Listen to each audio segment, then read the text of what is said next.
Ẹ káàbọ̀ sórí ìkànnì Lédìkẹ́ ìfẹ́ olúwa a kú sinmi èní èmi wá ṣọ̀pọ̀lọpọ̀ sinmi láyé iṣẹ́ tuntun ti gbọ́ alọ́rọ̀ tó wà lẹ́ iṣẹ́ tú mi kí n tú ẹ lọ́rọ̀ iṣẹ́ ó lẹ́tìkẹ́ ó lágbára ó kọjá bẹ́ẹ̀ tú mi kí n tú ẹ yá mi kí n yá ẹ wo mi kí n wò ẹ òun lọ́rọ̀ election tó wà lẹ́ ìbàdí o ó ga jù ọmọ Yorùbá alfa bó ló ṣe lọ Àtíkù Obi àti bàbá Tinubu kí ló fẹ́ sayédà kí ló fẹ́ sọ Nàìjíríà dà kí ló ṣẹlẹ̀ láàrin wọn gangan náà wọ́n wá sọ orílẹ̀-èdè Nàìjíríà wọ́n wá sọ di drama wọ́n wá bẹ̀rẹ̀ sí ní play drama lọ́tún lọ́sì ó wá di gàgàdídí gẹ̀gẹ̀gẹ̀ kí ló dé kí ló ṣẹlẹ̀ Peter Obi sọ̀rọ̀ ilẹ̀kùn o ẹ̀yẹ̀ yọ̀ ṣé pé ohun tó tó ló ṣẹlẹ̀ Nàìjíríà tí gbọ́ ẹ̀jẹ̀ ń jáyé sí kọ́ni kálukú lè máa fi mọ bó ṣe máa play game ara ẹni ṣe lọ́nà tó wà ńlẹ̀ àti Odùduwà nation àti One Nigeria àti APC àti PDP àti Labour Party géèmù ni bó bá ṣe máa pay oníkálukú ní kọ́níkálukú ṣe play game ẹ̀ lọ́wọ́ ta wà yìí agbo tó bá wo oníkálukú tó bá máa pay oníkálukú ní kọ́níkálukú yà sí òun lọ́rọ̀ tó wà lẹ́yìn òun lọ́rọ̀ tó wà lẹ́yìn tí ò lè rárá tí ò fàjà kọ́gùn ni ó máa kọ́gùn síbì kan tí gbọ́n tí Peter Obi tú kalẹ̀ wípé ó kọjá bẹ́ẹ̀ estimate tó ní agbára ṣebí mi àtẹ́yí akọ̀fẹ́nu jẹ́ Nàìjíríà ni àmọ́ bó ṣe lọ lórílẹ̀‐èdè Nàìjíríà wa kí ló ṣẹlẹ̀ sí fóònù má ṣeré kéré tiẹ̀ àmọ́ bó ṣe lọ èmi àti yín kò bá wọn sọ pé yes ọmọ Nàìjíríà ni wọ́n ọmọ Nàìjíríà kí ló ṣẹlẹ̀ nílùú yín báwo nílùú yín ṣe lọ báwo lè tò ṣèjọba ìlú yín ṣe lọ ibo làwọn olórí yín ibo ló ń darí yín lọ báwo ló ṣe ń ṣe ìgbésí ayé yín nílùú Nàìjíríà èmi àti yóò máa mọ̀ akọ̀ bá wọn fẹnu jẹ́wọ́ Nàìjíríà ni ó ti wá lẹ́tìkẹ́ ó ti lágbára báyìí ẹ wá wo tí Peter Obi tó gbé síta bí bàbá Tinubu ṣe ń wọ̀dí Àtíkù wọ̀dí bàbá Tinubu ni wọ́n fẹ̀dí ara wọn síta ni wọ́n tú àwọn àṣírí tí èmi àti yóò mọ̀ àwọn ohun tó ń lọ nínú Nàìjíríà tí wọ́n ti mọ̀ láti ọjọ́ pípẹ́ tí wọ́n fi sọ wá sínú ìgbèkùn ẹ bá ń ṣe ẹ̀ṣọ́ yẹn ní dààmú tí wọ́n fi sọ wá sí inú ìgbèkùn nínú Nàìjíríà ọwọ́ bẹ̀rẹ̀ sí ní tú lágbájá báyìí kásà ní àwọn ohun tó jẹ́ wípé tí ènìyàn bá gbọ́ bẹ́ẹ̀ yẹn fún wọn lẹ́wọ́ báyìí pé mo dẹ̀jọ́ ọmọ Nàìjíríà ogún èmi àti yín ìyà tó yẹ kí ó máa jẹ ọ̀tá wa ó wá ń jẹ wá nínú Nàìjíríà adẹ̀lá lólórí adẹ̀pẹ̀ra wa lọ́mọ orílẹ̀-èdè rere èwo giant of Africa ẹ má jẹ́ rojọ́ jẹ́ gbé wa débẹ̀ jẹ́ kájọ gbọ́ ó kọjá bẹ́ẹ̀ ó kọjá rádaràda kájọ gbọ́ tí Peter Obi tó wá tú síta tí èmi àti yín ò mọ̀ tẹ́ ẹ̀ tí ì rí gbọ́ tí mo tún ti ṣe kíni tí mo ti ṣáájú yín gbọ́ tí mo gbé wá fún yín ẹ bá mi gbọ́ wọlé share button kó ní kálukú lè fi mọ bó ṣe máa play game ẹ̀ gbogbo àwọn awareness tá à ń create yìí kó ní kálukú máa gbọ́ kó máa digest ẹ̀ níbi tó bá ti wà kó máa wò ó pé yes ṣó mu àbí kò mu pẹ̀lú gbogbo analysis yìí pẹ̀lú gbogbo àwọn evidences tó jáde pẹ̀lú gbogbo àwọn nǹkan tá à ń rí tá à ń gbọ́ lọ́tún lọ́sì yìí ibo ni mo fẹ́ yà sí ṣé wọ́n Nàìjíríà mi náà ni mo fẹ́ gbámú ni gbágbágbá àbí ó ti tó gẹ̀ mi ò jìyà mọ́ Odùduwà nation ni àbí tí trumpet fèrè ìyìn rere tó bá dún lórílẹ̀‐èdè Nàìjíríà báwo ni mo ṣe fẹ́ dá o ṣé mo máa lásìkò tí tó náà básìkò sí tó ó jọ kù sọ́wọ́ wa pẹ̀lú gbogbo ohun tá a bá gbé wáyé ẹjẹ́ àjọ gbọ́. Hello, great people. Mr. Peter Obi have just finished.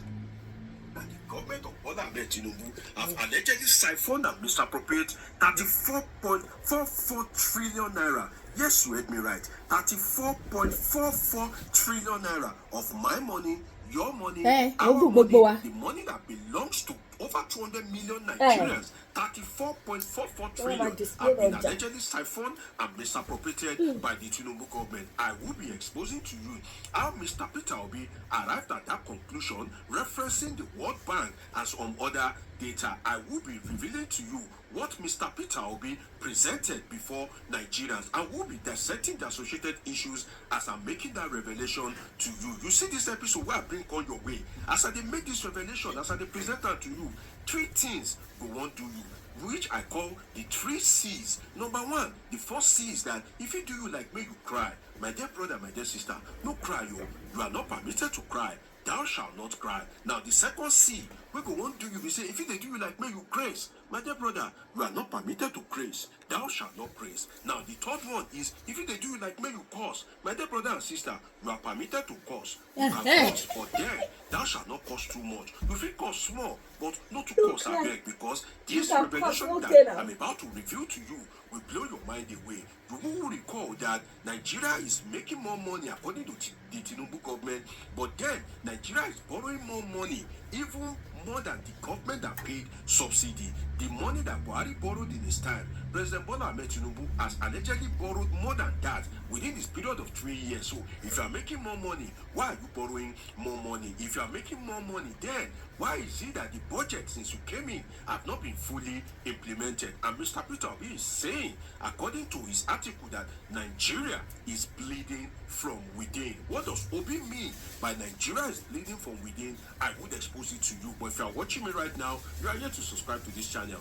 Do want to subscribe, smash that notification button by the side, so that as I'm bringing all these important updates and analysis your way, it will be getting to you in real time. And my dear people, help me like this video, click the like button. Now, Nigeria is bleeding from within, according to Mr. Peter Obi. It reads, the bad news, right now, Hamilton homeowners are losing tens of thousands of dollars when selling because... It reads, it is deeply troubling to read, and I need you to please follow me very carefully. Put on your thinking cap, follow me, let your body, soul, and spirit follow what I'm about to read to you, because it will blow your mind away.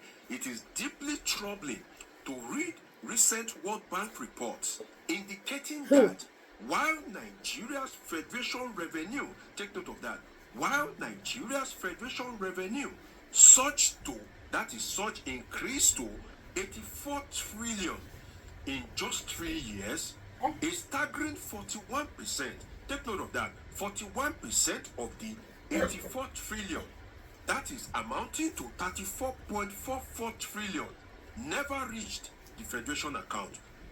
You heard me right, never reached the federation account.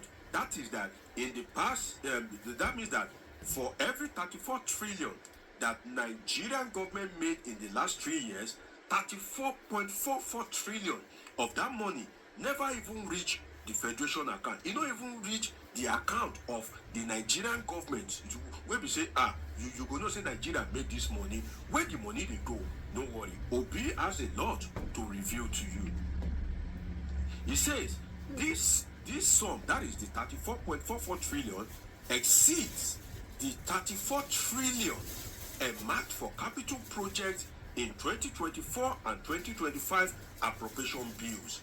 A comparison that underscores the gravity of the situation and signals that something is fundamentally wrong. Make I interpret that big grammar for you. You know, say for here, we know they to speak big grammar. I try to caution myself so that I present it in a language that everybody will understand. Now, let me interpret this to you. Mr. Peter Obi is saying that this 34.44 trillion naira that is being misappropriated and siphoned by the Tinubu government and his boys, that this money is more than 34 trillion that was earmarked for capital project in the 2024 and 2025 budget. What is capital project? Capital project is that the money where they go take build school, the money where they go take build hospital, the money where they go take build roads. We have two kind of expenditures. We have capital expenditure and recurrent expenditure. The capital expenditure, or let me speak about recurrent expenditure first. The recurrent expenditure is usually the expenditure that you make over and over again. Like you are paying salary, you are paying school fees, you are paying salaries, you are fueling the generator in government ministries, money that you incur over time, over and over again. That is recurrent expenditure. Capital expenditure are for projects. So Obi is saying that in the 2024 and 2025 budget, together, Nigeria budgeted, the government of Bola Ahmed Tinubu budgeted 34 trillion naira for capital expenditure. Money when they would build new school, repair the roads or build new roads, provide different infrastructures, healthcare system and all that was 34 trillion. But the money that have been allegedly stolen and siphoned by the Tinubu government is 34.44 trillion, which is more than what has been earmarked for capital projects in 2 years. You see, that 34 trillion may they not give you, but you see that 0.44 alone, if they give you, you know, feed a poor again for the rest of your life. You know, the money missing, the money that is siphoned or misappropriated, according to Mr. Peter Obi, is 34.44 trillion. Now, Obi said that 34 trillion was used for capital projects in 2024 and 2025. Now, that 0.44, with your dog, if they give you, you know, if you suffer again for your life. That is to show you how significant that amount is. Now, Obi continues. He says, this is not a mere oversight. It points to institutionalized corruption on a massive scale. In 1994, when the Okibo panel reported about $12.4 billion from the Gulf War oil windfall as unaccounted for, Nigerians were outraged and the nation shook with indignation. Today, an even more troubling situation appears to be unfolding, yet it is met with a disquieting silence. Let me speak to that paragraph where I may want to help Mr. Peter Obi in this regard, and it is something that we already know. The reason why it is met with disquieting silence is that in the days of that 1994, Nigeria never tear eye. They never open eye. Abiola contested the election in 1993. In that 1993, he ran his election on a Muslim ticket. Abiola and King Gibe. But now in Nigeria, everybody don't open eye. There's religion, there's ethnicity, and so many other things. Then the corruption that time is not the way it is now. They never learn how to use money buy people, money silence people, money do that. And Nigeria has not, should I call it advanced or denigrated to that level, depending on how you look at it. But today, they use money buy anything and everybody. And that is why, if you try to speak or you try to protest, you are met with a counter-protest. And that is why you see that there seems to be a disquieting silence, because the opposition is even being put in disarray. ADC will never get itself. When they fight Nafi Balagombe, a pro-Tinubu guy, a Kachuku faction, a pro-Tinubu guy as well, the Labour Party is destabilization and then want the old government accountable. So that's why it seems that there is a disquieting silence according to Mr. Peter Obi. Another reason for that. Hey, Baba Alpha. Bó ṣe lọ, okay now. Onípolówó yẹn kó bó ṣe ṣe yín wá bí gbàjáre. Mr. Peter Obi, another reason for that. Another reason for the disquieting silence is the disoriented nature of the Nigerian citizens. Why do I say that? Nigerians would rather prefer to sit down and watch a movie of 2 hours, over 2 hours long movie. They will watch part 1, part 2, part 3, season 1, season 2, season 3. But when it comes to something that will benefit their life, you will not see them. Some will even say that a 10, 12, 15-minute video that they will learn something important about government and what is happening in the politics. So it is too long. It is too long. It is too this. It is too that. And these are people that can sit down to watch series 1, series 2, series 3 of a movie. So you can see that the orientation of Nigerians is different. They are largely disoriented. They don't show interest in anything that is politics or governance, and that is why these politicians, they decide to rule the way they like, behave the way they like, because they know that Nigerians don't care about accountability. Should we talk about vote buying? That is another topic for another day, because our political system, our democratic and electionary system has been monetized. Now let me go back to what Mr. Peter Obi wrote, the staggering revelation by the presidential hopeful under the platform of the ADC. He wrote, "We are trapped in a literal paradox. earning more as a nation, yet having less to invest in healthcare, education, and infrastructure. From 2005, systemic deductions have allowed agencies to capture more resources than entire states and even critical ministries. These leakages, should I speak to that? Let me say something in that regard. It says that from 2005, systemic deductions. Do you know what I mean? Now, style, they take commodity money. Style. And it says, I've allowed agencies. See, this is against the spirit of true federalism. Obi is saying here that there are some agencies in Nigeria that earn more money than an entire state. Obi is revealing here that there are some agencies that earn money than entire states and even critical ministries. Take note of that. Critical ministries. It means that they have assigned, they have structured the system in such a way that there are some systems that money will be flowing steady. Are you surprised? Was that not the way Tinubu ran the Lagos system? You remember the Alpha Beta issue and the controversies surrounding it. So if he did that at that particular point in time, are you surprised if he comes up with a similar template for the Nigerian people at the federal level? So if you are surprised, definitely I'm not surprised. Obi continued. He said, these leakages explain why countries with fewer resources are outperforming us across key development indices. Let me speak to that.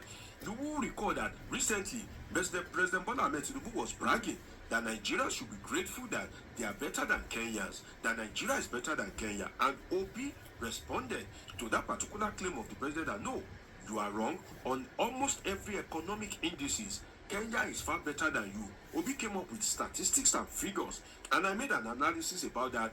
Do well to catch up with it in my video catalog. So this is, I believe that Kenya is one of the countries that Obi is referencing here, even without saying it. It continues. It says, with such a broken system, which is the Nigerian broken system, the system of corruption, unaccountability, he said, how can we fix power, strengthen our schools, build resilient healthcare, or develop critical infrastructure?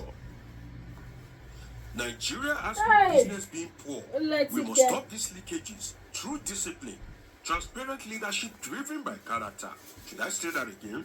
Transparent leadership driven by character.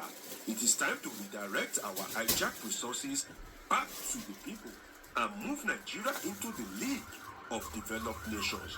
With our collective resolve to change this corruption investment system, a new Nigeria is possible. Peter Obi. That is the information that Mr. Peter Obi rolled out. 34.44 trillion naira. Imagine that kind of figure. 34.44 trillion naira. Within how many years? Within how many months? Now imagine what will happen by the time the Tinubu and his boys spends a total of 8 years. That's if Nigerians give them, or should I call it, renew their mandate in 2027. What do you think about this revelation? And what do you think about the Tinubu government? Always remember, 34.44 trillion is what we are talking about. Who will investigate the Tinubu government? What is the level of accountability? Or Nigerians should just resign to their fate. It's been an interesting time with you on this episode of Politics with Joshua Blog, Dr. Omosoladeji. Subscribe, turn on your notification button. Ẹ̀yin bàbá òun lẹ gbọ́ yìí. Rí pé ó lẹ́sìkẹ́ ó lágbára. Ó kọjá jágbajàgba. Ó kọjá rédèrèdè. Now to be serious. Gbogbo nǹkan tá a gbọ́ yìí. Ẹ jẹ́ jókòó. Ẹ̀yin tẹ́ ẹ wò mí, tẹ́ ẹ gbọ́ mi. Tá bá pín gbogbo nǹkan tí ọmọkùnrin ṣe breakdown ẹ̀ yìí lórí ohun tí Obi tó ń bá President Bola Ahmed Tinubu fà, tá bá pín sí ìpele 10, ẹlòmíì ò gbọ́ ìpele 8 rí níbẹ̀. Ẹlòmíì ò gbọ́ ìpele 2. Ẹ gbọ́ mi. Ẹlòmíì ò gbọ́ 2% rí wípé nǹkan tó tó yẹn ló ń ṣẹlẹ̀. ṣé títí òbítíbitì trillion tí wọ́n ló ti wọlẹ̀ láàrin 3 years àdúgbò trillion tó yẹn wọlẹ̀ kò síná kò sí security kò sí school kò sí company kò sójú ọ̀nà àdúgbò òbítíbitì owó tó yẹn sì wọlẹ̀ nínú Nàìjíríà ibo ló wọlẹ̀ sí ibo ló wọlẹ̀ sí ọmọ Yorùbá ṣé bàbá Tinubu ló kó jẹ kò sẹ́ni tó mọ̀ ṣé àwọn ìsọ̀ǹgbè tí wọn ò fẹ́ kí ìjọba bàbá Tinubu kó ní ìtumọ̀ sí èmi àti yín ló kó jẹ kò sẹ́ni tó mọ̀ because I'm not here to judge anybody and I'm not here to praise anybody.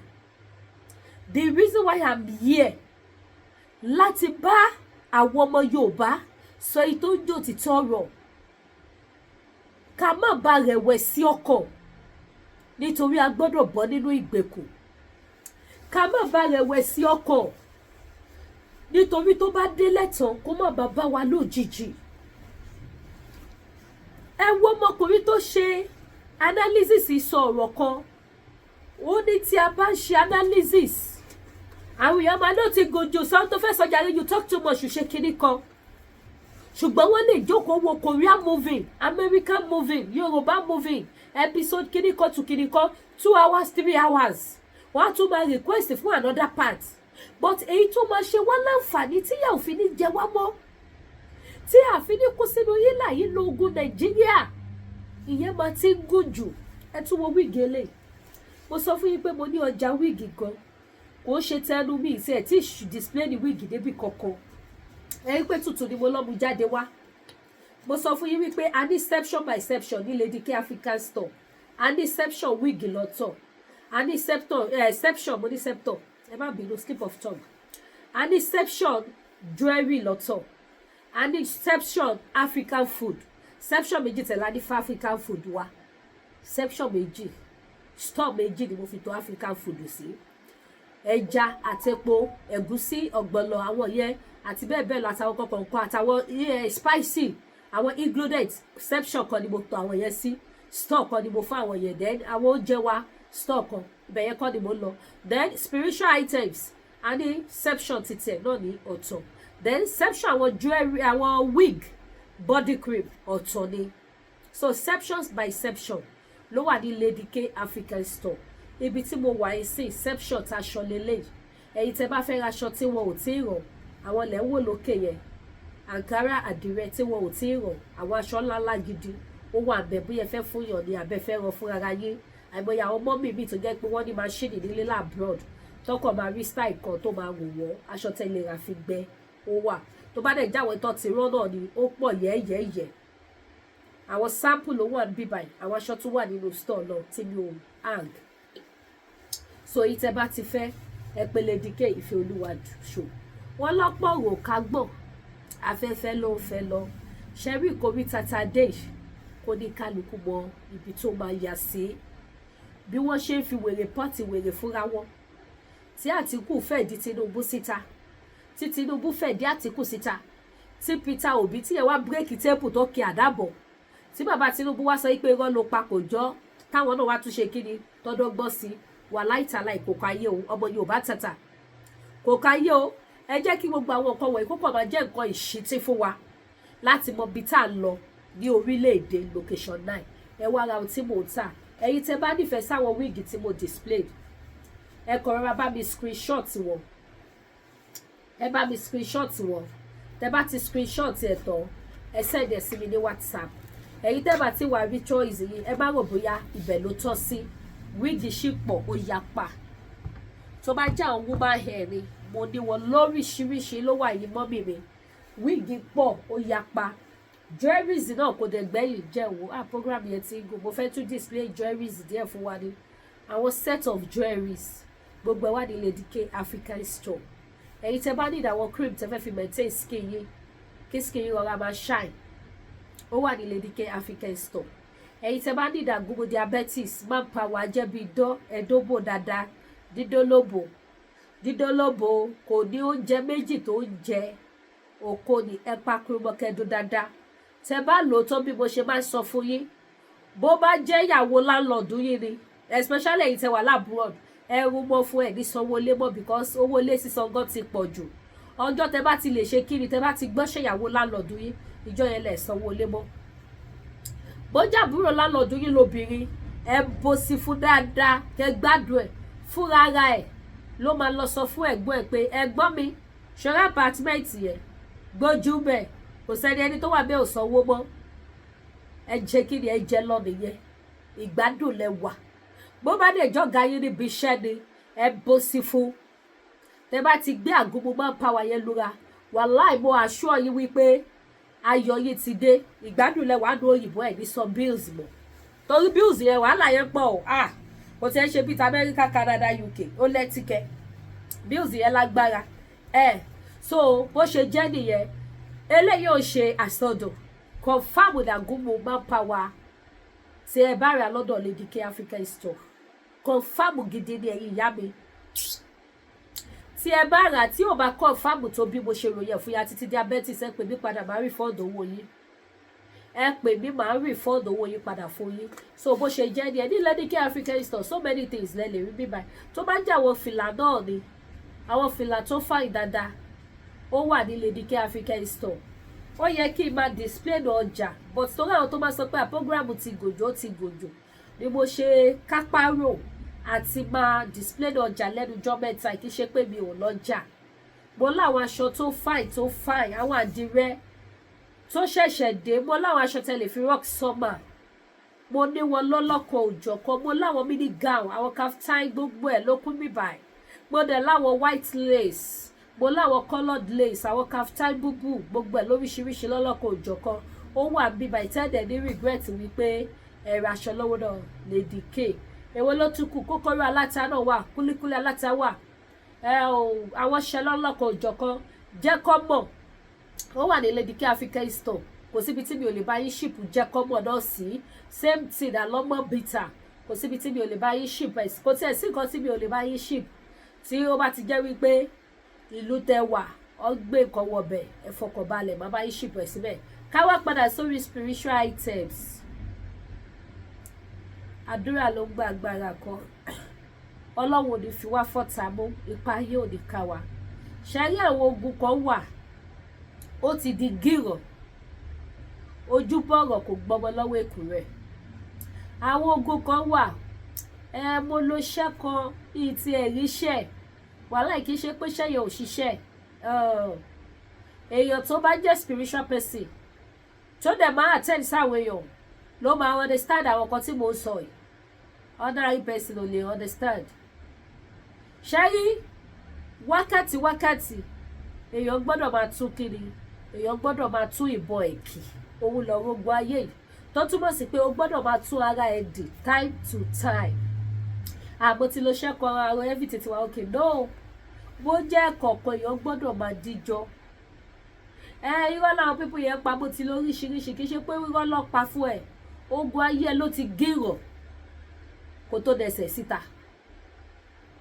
bẹ́ẹ̀ ni ẹnu mi gbà láti sọ ogun ayé ẹni yẹn ti gírọ̀ ogun yẹn ti wà ní ayé ẹni yẹn ti pẹ́ kò tètè fura sí ó ti wá gba master degree kẹ́ni yẹn tó wá kíyẹn tó wá ṣí irú ogun bẹ́ẹ̀ yẹn èèyàn lè expect wípé tó bá dẹ̀ sáré lo iṣẹ́ kan pápápá ó máa lọ ó máa dáàbò ni ẹ má jẹ́ rojọ́ ju anyway ṣá ẹ̀yin tẹ́ bá nìdí cancel ẹ pè mí tó bá jẹ́ lórí spiritual issue ni mo wà available á sọ̀rọ̀ better but tẹ́jọ́ bá ti pọ̀ jù mí ní dáwọ́ because a lot of people mo bá attend sí so bó ṣe jẹ́ nìyẹn so edit tẹ́ bá fẹ́ ẹ pè Lady K Ìfẹ́ Olúwa show bó dẹ̀ jẹ́ àwọn realizer náà ní so many things any spiritual things tẹ́ bá fẹ́ pè mí tẹ́ bá fẹ́ robì orógbó àtàrẹ alọ́ màdí oyin original hard toothbrush àwọn lọ́fíńdà lọ́lọ́kan òjọ̀kan àti bẹ́ẹ̀ bẹ́ẹ̀ lọ mi ò lè ká tán ó wà ní Lady K African Store ẹ ṣe gan mo dúpẹ́ ojú òní tí wọ́n ẹ bá mi pè wọ̀ gbòòrò ayé ẹ̀yin mọ́ mi bíi tí ẹ bá wò mí for the first time àtẹ̀yìn dáàdì mi subscribe sí YouTube channel mi customer fẹ́ wọlé